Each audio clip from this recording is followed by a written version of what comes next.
So Andrea, it's really lovely to see you here again backstage before your show. And since the last time you've been working on this collection that we're going to see today, can you talk about the collection? Yes, the collection this time, what was driving me was the search of imperfection. Because at these times I think everybody has to let everything get more loose.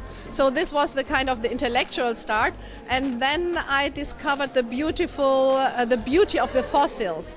I mean, then you can really discover so many great organic forms, and to transfer something which is so hard into my favorite material, cashmere, which is soft and fluid, was the most exciting job I did since a long time.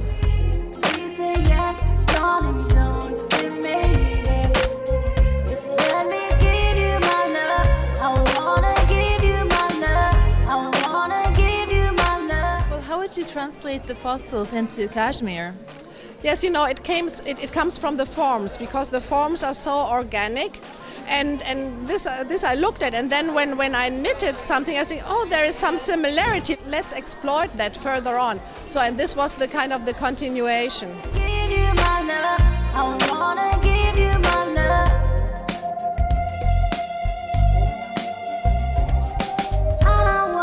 But you are like the cashmere queen, because when most people think about cashmere, they think about the V-neck sweaters, they think about the typical the sweaters and the scarves. But you've transformed cashmere into something very trendy and something very modern. Can you talk about that? First of all, thank you very much for that compliment. Yes, it was, sometimes you start from a certain idea. This was like more than 20 years ago. I kind of redesigned the basic sweaters. So I put them into shape, like into more sexy and colorful things. And then, but once you have started a process, it's like running water. You can't stop it, And each day I work with this material. I experience so many new things, and also from the stage of the raw material to the spinning of the yarn itself, and then the knitting of the yarn. So there are so many stages, and then you also can discover more things in dyeing. So it seems to me like a story. It's like composing. I mean, like if you ask a composer, he has just like done his masterpiece, and then at the end of the day he sets or thinks himself, how can I get better than this? But this is what designing is about, and that's what I honor as a huge gift. And this season I see you have a lot of pale colors, a lot of whites and pale colors. Can you talk about your selection for the colors and what you wanted to bring into the collection, or into the atmosphere with it?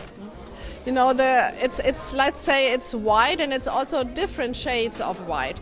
And I see in the summer, I see the women like fairy. I mean, it's something so uplifting, and a very light color and a very summery feeling. And I felt it was just the right color to choose, and then also to play with the shades of the color, because also the yarn is just flat, but then you awake it into life by knitting. So it's a kind of the same process. And then I just have like hints of this very aquatic green, and I think, yes, it gives a great atmosphere.